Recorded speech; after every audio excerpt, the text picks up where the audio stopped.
성당의 전체적인 모습을 보시면은 여러분들이 이탈리아를 여행하시면은 한 번쯤은 듣게 될 바실리카라는 말을 딱 상기시켜 줬으면 가장 대표적인 건축 양식이죠.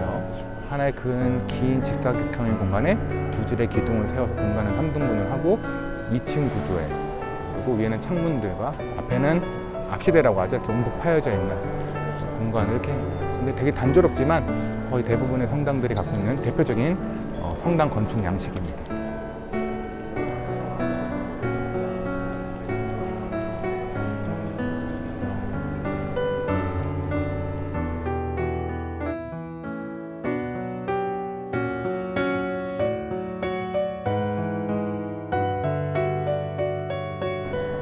이 성당 천장을 보시게 되면은 이 천장에 있는 금도 되게 유명하죠. 여러분들이 이 유럽 역사를 공부하다 보면 이 크리스토퍼 콜럼버스라는 사람에 대해서 한 번쯤은 들어보시게 될 텐데, 우리는 크리스토퍼 콜럼버스라고 하죠. 많은 사람들이 스페인 사람들을 생각하고 계신데 이 사람 스페인 사람 아닙니다. 이탈리아 사람이죠. 그래서 원래는 제노바 출신입니다.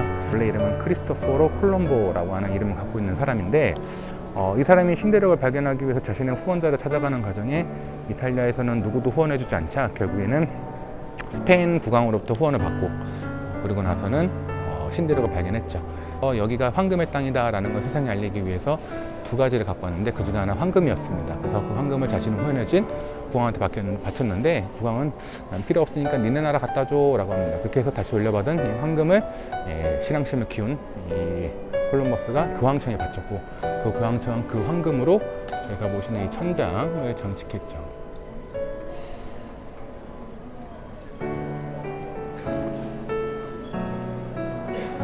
여기에 오면은 꼭 봐야 되는 필수가 그렇죠, 천장. 그리고 이제 그 외에 여기 위에 보시게 되면은 이렇게 그림들, 초기 비잔틴 양식의 그림들이 쭉 그려져 있는 모습을 볼 수가 있는데, 한쪽은 모세의 일대기를, 그리고 다른 한쪽은 예수님의 일대기를, 이렇게 두 가지를 그려놓는데, 이거는 여러분들이 천지창조의 그림에 있는 시스티나 성당에서도 볼 수 있는 모습으로, 일반적으로 이 카톨릭사에서 모세와 예수님은요, 카톨릭을 구원한 구원자로서 대표적인 인물들이다 보니까 항상 좌우 대칭형으로 같이 그리는 걸 볼 수가 있죠. 여기 안에 보시면은 사실 이걸 보러 많이 옵니다. 이게 뭐냐면은 우리 예수님이 탄생하셨을 때 마곡간 구유에서 탄생했는데, 그 구유가 여기에 모셔져 있습니다. 그래서 이것을 보기 위해 많은 사람들이 이렇게 찾아와 기도를 하고 있는 모습을 저희가 볼 수가 있죠.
들어오셔서 오른쪽에 가장 첫 번째 방에 들어가시게 되면은 이건 바티스테로라고 해서 세례당 라고 하는데, 성당에 있어서 가장 중요한 구성 요소가 세 가지가 있습니다. 첫 번째는 본당, 미사를 볼 수 있는 본당이고요. 그리고 이제 두 번째는 종탑, 그리고 세 번째가 세례단인데, 다른 성당에 비해서 좀 특별한 성당이다 보니까 이렇게 세례당도 화려하게 만든 걸 볼 수가 있죠.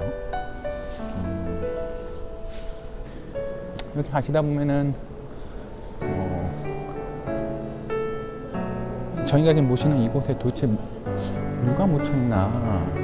왜냐면 대부분의 시대를 대표하는 위인들은 성당에 묻히기를 되게 원합니다. 그리고 많은 업적을 남기고 많은 인망을 쌓고 명성을 쌓은 사람일수록 유명하고 큰 성당에 묻힐 수가 있는데, 가장 대표적으로 이제 라파엘로와 같은 사람은 이제 판테온에 묻히는 영광을 갖게 되었죠. 여러분들이 여기 오시면은 꼭 봐야 되는 것 중에 하나가 잔 로렌조, 저희가 알고 있는 바로크 시대를 대표했던 가장 유명한 거장입니다. 건축가이자 조각가였던 이 잔 로렌조 베르니니라고 하는 사람도 마지막에 죽기 전에 유언을 남겼는데, 자기는 성모 마리아, 성모 신심이 굉장히 강했던 사람이라 이 산타 마리아 마조리 성당에 묻히고 싶다라고 말을 했습니다. 그래서 가톨릭에서 바티칸에서 그걸 받아들여서 그의 무덤을 여기다가 이렇게 만들어 줬죠. 여기 보면은 라테르니티누스, 베르닌이 적혀 있죠. 그래서 바로 미사가 진행이 되는 이 제대 바로 밑에 이 계단을 열면 베르닌의 무덤이 있습니다. 석관이 있죠. 그래서 그만큼 특별한 역할을 했던 사람이고, 카톨릭에서 굉장히 인정해줬던, 그리고 카톨릭에 굉장히 큰 공헌을 했던 예술가 잔 로렌조 베르니니 무덤이 이렇게 제대 옆에 있는 모습을 볼 수가 있죠.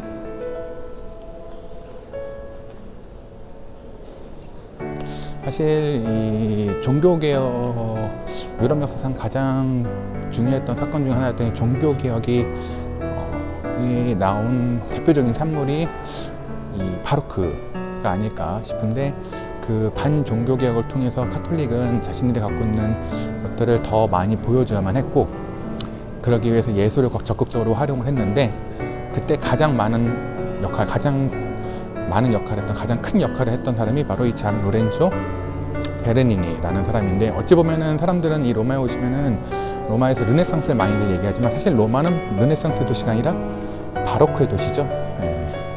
그래서 그 시대에 활동했던 이 잔 로렌조 베르니니, 만약에 예술에 관심 있는 분이시라면은, 미술이나 조각에 관심 있는 분이라면 한 번은 저분의 무덤에 가서 인사 한번 하고 오시면 좋지 않을까 싶습니다. 이렇게 생긴 참 로마에서 흔하지 않은 건축 양식을 갖고 있는 굉장히 소중한 성당입니다. 나중에 로마 오시게 되면은 한 번은 꼭 들려보시기를 추천합니다. 저는 여기까지만. 우리도 다 같이 오시다. 저도 한번 나가 볼까요?